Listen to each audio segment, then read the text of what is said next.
ciidamada qaranka Soomaaliland ayaa saaka soo qabtay 26 ciidan beeleed oo hubeysan oo ka tirsan labadii beelood ee walaalaha ahaa ee dhawaan ku diray deegaanka Dharkeen iyo Dhumay kuwaas oo doonayay inay dib u bilaabaan shaqadii xalkeeda lagu jiray dhawaanahanba taasoo loo dhaariyay odayaal ka tirsan labadaasi beeloodba taliyaha qaybta ciidanka qaranka Soomaaliland ee gobolka Sool Cabdilaahi Ibraahim ayaa ku wareejiyay guddiga nabadgelyada gobolka Sool oo horkacayo barasaabka gobolka Sool halkaas oo ay boolisku ku wareejiyeen taliyaha xabsiga dhexe ee gobolka tiino halkan waxa ka jiray in muddo dagaal u dhaxeeyay laba beelood oo walaalo ah waxaanu ku hawlanay inaan colaadda damino hadaynu nahay maamulka gobolka hadaynu nahay ka dawladda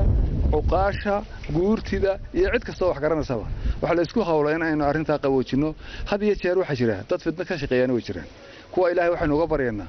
hadii ay ka dayin waayaan fidnada dadka ay kula dhex jiraan in ilaahay inaga qabto shalayto waxa ka dhacday meel la yiraahdo Dhumay area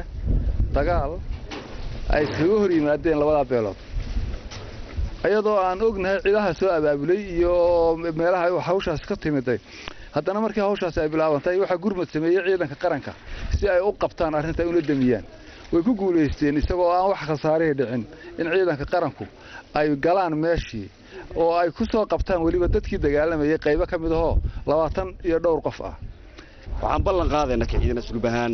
in iyaga oo nadiif ah oo maskaxdoodu fayowdahay iminka wasaqaysan tahay oo qabaa'ilkii wixii ay ku dagaalamayeen ay ka meedmeen inay ku dhex noqdaan bulshada hadii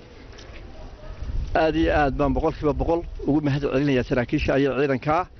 boqolkiiba boqol waxaan kale mahad gaar ah u dirayaa dadka isku taxallujiyay inay badbaadiyaan nafaha dadka walaalaha haysta iyagana waan u mahad celinayaa mahad balaaran baan soo jeedinayaa labadaba waxaan leeyahay halka ka wada ilaahay ku guuleeyay waxaan u soo noqonayaa hubka iyo isticmaalkiisu waa madnuuc laba jeer buu madnuuc yahay qarannimada iyo dawladnimada waa ku madnuuc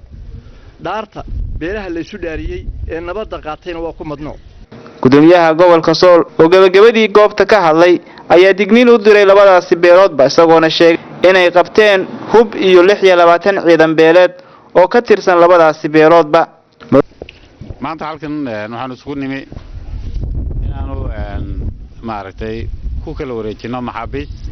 ay soo qabteen ciidanka qaranka Jamhuuriyadda Soomaaliland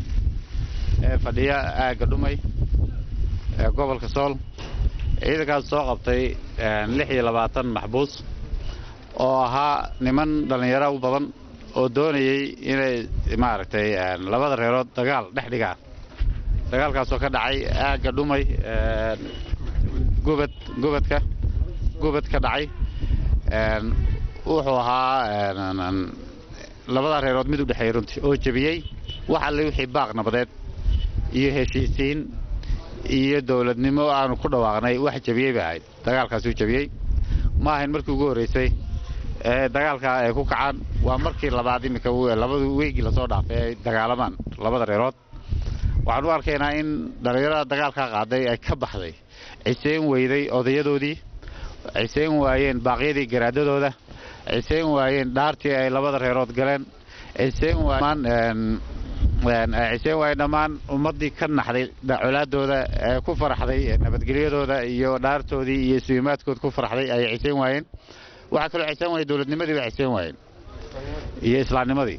sida daraaddeed waxay qasab noqotay in aanu fulino awaamirtii iyo ballantii aan hore u qaadnay oo ahayd ciddii dambe ee xilligii laga dambeeyay maartay ka dambeeyay baaqi xabad joojinta talaabo qaada in ciidamada qaranka Jamhuuriyadda Soomaaliland oo kaashanaya kuwa bilayska iyo maamulkaba ay gacanta ku dhigi doonaan maanta waa talaabadii labaad ee rag hubeysan lagu soo qabqabto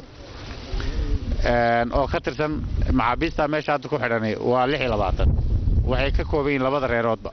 beelna 16 baa ka xidhan beelna 15 nin baa ka xidhan waxaanu xusaynaa oo nuga digaynaa odayada roordaya nimanka dambiilayaasha iyagu isdilayay ee colaadda abuurayay ee ummadda dhalinyarada ku baabiinaya meesha u ordayay la hal sii daayo waxaan uga digaynaa inaan iyaguna raacin doono haddii ka adwaayaan waan ognahay rag colaadii shalay abaabulay oo haddana odayadii garaadadii dhex ordayay la hal soo daayo iyaan laga qaadin Dhumay maxaa loo qaadayaa xagee la geenayaa waxa le waxaan leenahay odaygii dambe taan ku aragnaana wuu soo raacayaa oo balan weey wuu soo raacayaa isagaan u madheero geenina kii diidan oon ku dilaynaa runtii Waliid Ali Star TV Laascaanood